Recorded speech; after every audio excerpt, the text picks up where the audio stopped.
Binah, entendimiento,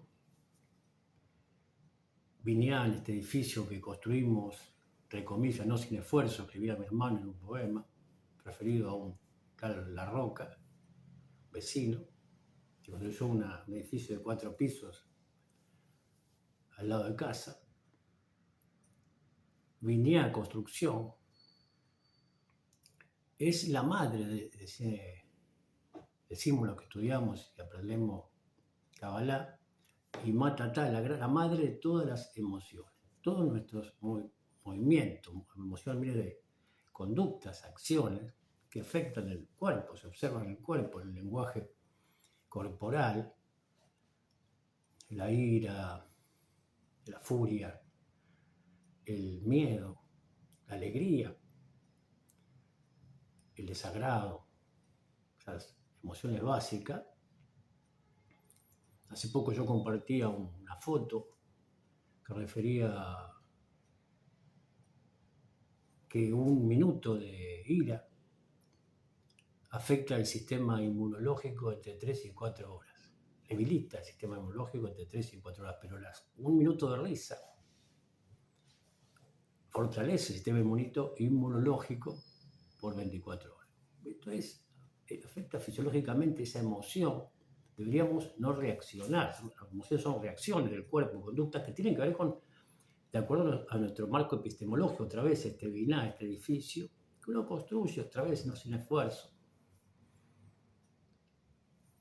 Responder a cada circunstancia. Y hay una película, 2 películas, que en español se traducen como Intensamente, que es el eje, la protagonista es un anime, como dice ahora, o dibujos animados, como yo era niño. La niña Riley, de 11 años en la primera película, y en la segunda película tiene 13 años, ingresa a la secundaria, que tiene como una torre de control, esta que es el Binah. Sus emociones pujan, uno busca fundamentalmente la alegría, pero hay momentos de furia, de miedo, temor, desagrado, etc. Cuando es un niño, uno en una mudanza, se mudan sus padres a San Francisco, si no me equivoco, y hay un movimiento, ¿verdad? Hasta los 13 años que dijo Luria y escribió Jaime Huitrago, todos los problemas, los conflictos que resuenan en un niño de enfermedades son producto de los conflictos de los padres. Ese marco epistemológico, ese edificio es el hogar donde uno habita. Después de 13 años hay una iniciación formal, diría yo. El varón es el bar mitzvah, es hijo de la responsabilidad. Se lee por primera vez, aparece en la sinagoga, la sección que compete a la fecha, a la semana. Cada semana hace una sección de Torah, para allá se dice en hebreo, compete a la fecha de nacimiento. Y con 13 años es una iniciación formal. Me parece, escribe otra vez Jaime Huitrago, que dice Luria, que a los 13 años ingresa el Ruach, se dice en hebreo. Hasta los 12, 13 años está la voluntad, uno reacciona, o hay una orden que marca, que pauta su padre, su hogar. Empieza lo que se dice en psicoanálisis, la psicología, Freud, aparece a configurarse el yo. En esta segunda película, Intensamente 2, dice el sentido yo, construir su propio discurso, encontrar sus palabras, su lugar, su yo, afirmar su personalidad. Y resulta que con los años uno tenía una tercera película. El Yesh, la personalidad, uno debe disolver esa personalidad. El trabajo de la Kabbalah es cuando ese yo se convierte en un nosotros. No un nosotros parcial, sino un nosotros que integra. Tengo una compañera que está estudiando constelaciones familiares. Mi hermano a veces quizá con los años no me reproche tanto que soy endogámico. Y las constelaciones familiares hablan de sistemas, somos parte de un sistema enorme. Todos somos parte del sistema. No es nosotros, es una familia. es mucho más grande. Si nosotros es integrador, donde no hay exclusión. Hay una- un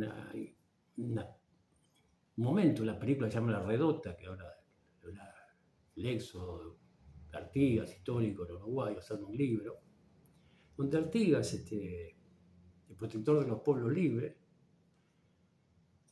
hay una discusión en ese éxodo sentado sobre la cabeza de o parado, no me acuerdo bien, están discutiendo los criollos, grupo, los mulatos, los negros, ambos, y los nativos, los indios. Y cada uno tiene un discurso, un punto de vista. Y hoy lo observa y entiende que es irreconciliable. ¿Cómo lograr un nosotros, esos tres nosotros, una unidad o con un proyecto mucho mayor? O encontrar esa integración sin perder cada uno su singularidad. Es lo más difícil del mundo. Y lo más difícil, eso sería el tikkun olam, cuando todo el mundo respeta.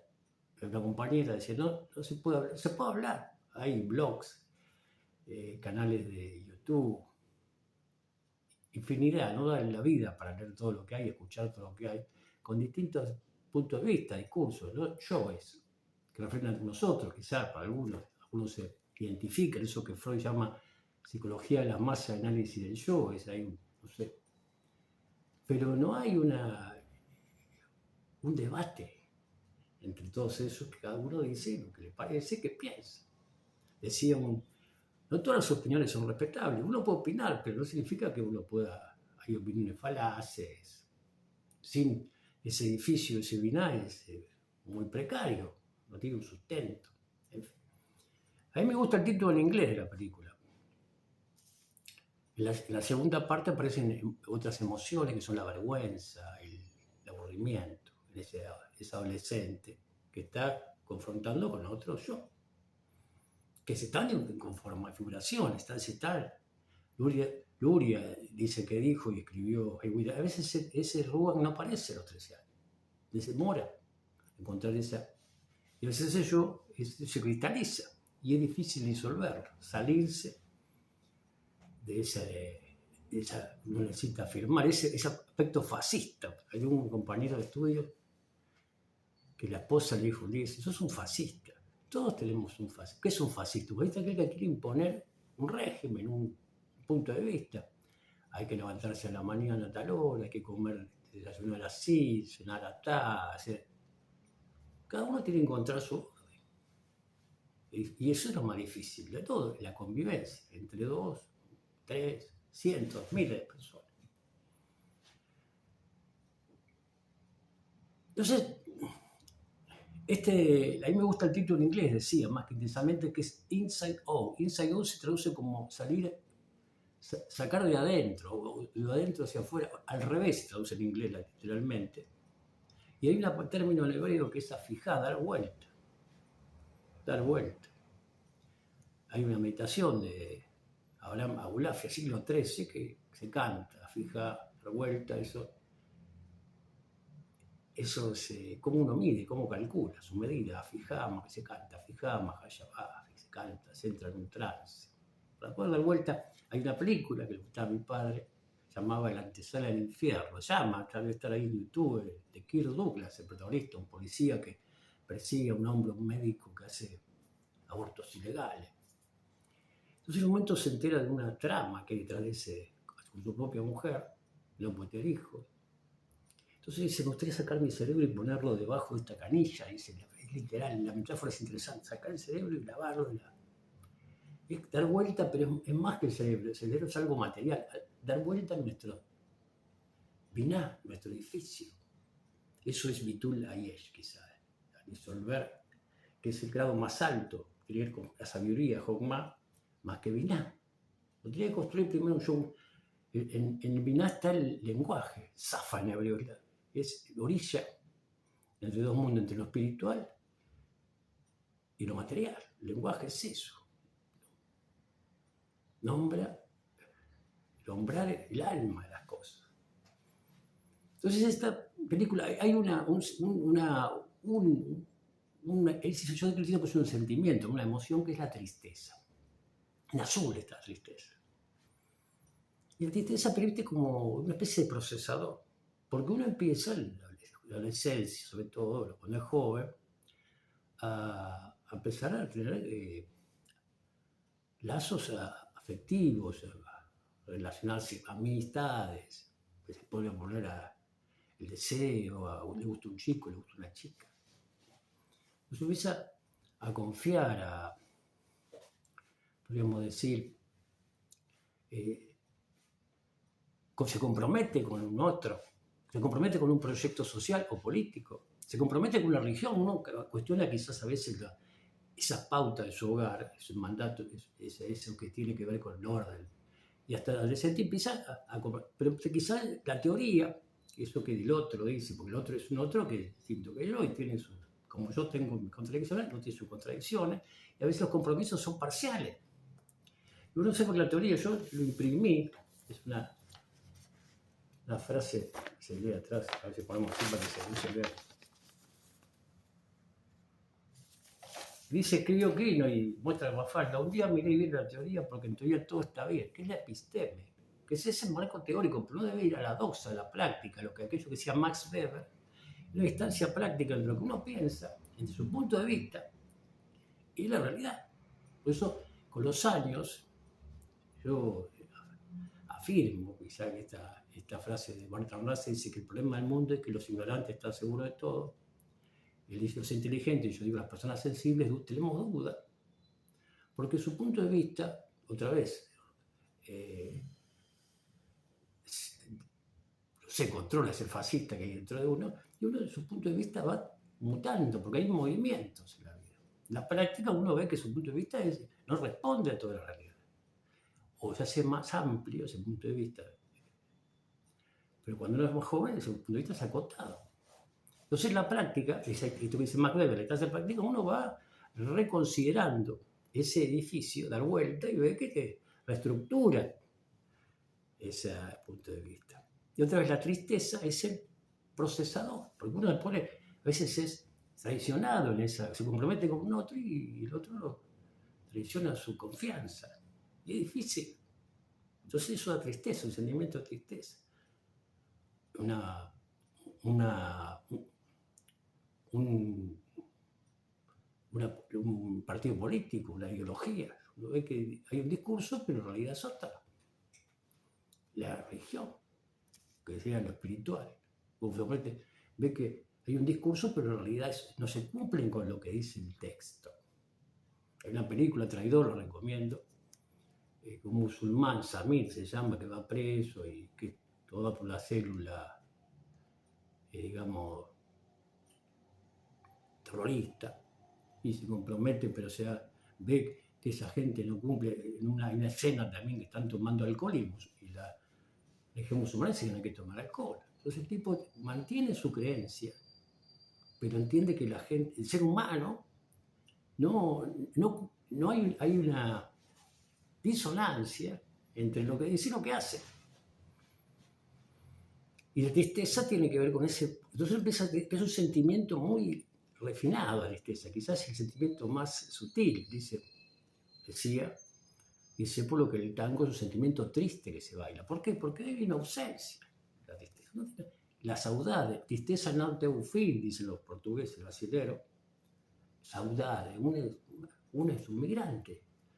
Mis ancestros, desde este punto de vista sistémico, yo no soy nativo de América, nací en Buenos Aires, pero de Europa, mis abuelos son italianos. Mi abuela materna era García, española. De parte de mi madre, mi abuelo era descendiente de vascos franceses. Mi abuela materna de suizos. Y entonces uno es una mixtura. Lograr eso que tiene que ver con ese sistema, esa diversidad que nos atraviesa. Hay una ausencia de que uno está encerrado en una institución que se tiene que ver con su trabajo, su actividad diaria, un Estado, y más que el muro de Berlín habría que romper. Decía que había quizá un documento único, o como dice Calamaro, andar sin documento, porque la libre circulación, Eso es lo que hacen los pueblos. Hay un problema ahora con el pasaporte en Alemania, Uruguay, la exclusión. ¿Por qué? Porque la gente quiere, por problemas económicos, el hambre ideológico, busca sobrevivir. Morriña, dicen los españoles.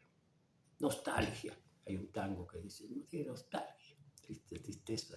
Entonces hay un poema de un periodista, Gonzo se dice, tratar de ser, que es el periodismo Gonzo. Yo buscaba ese periodismo que no es objetivo, como si hubiera un periodismo objetivo, que es eso que es de opinión, ¿no? Sería un blog, un columnista.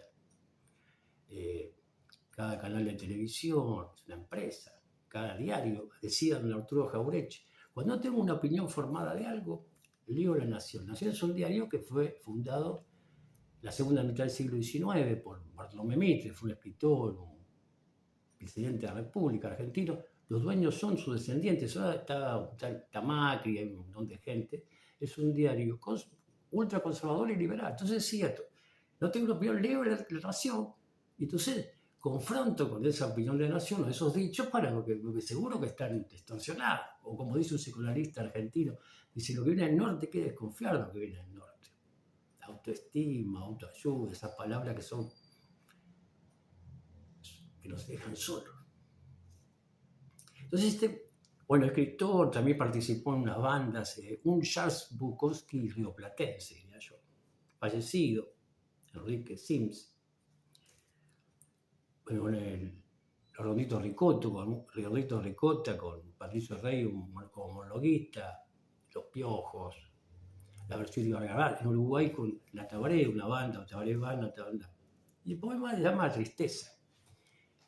Y este hombre lo dice mejor que yo, habla de este asunto, de este sentimiento, digo yo, que hace que uno, como un procesador, que lleva a la piedad. Observen, hay una cultura en Michelangelo que está en la Basílica de San Pedro, la piedad, donde la madre, Jesús en brazos, de esa escultura, ese cincel que dibuja.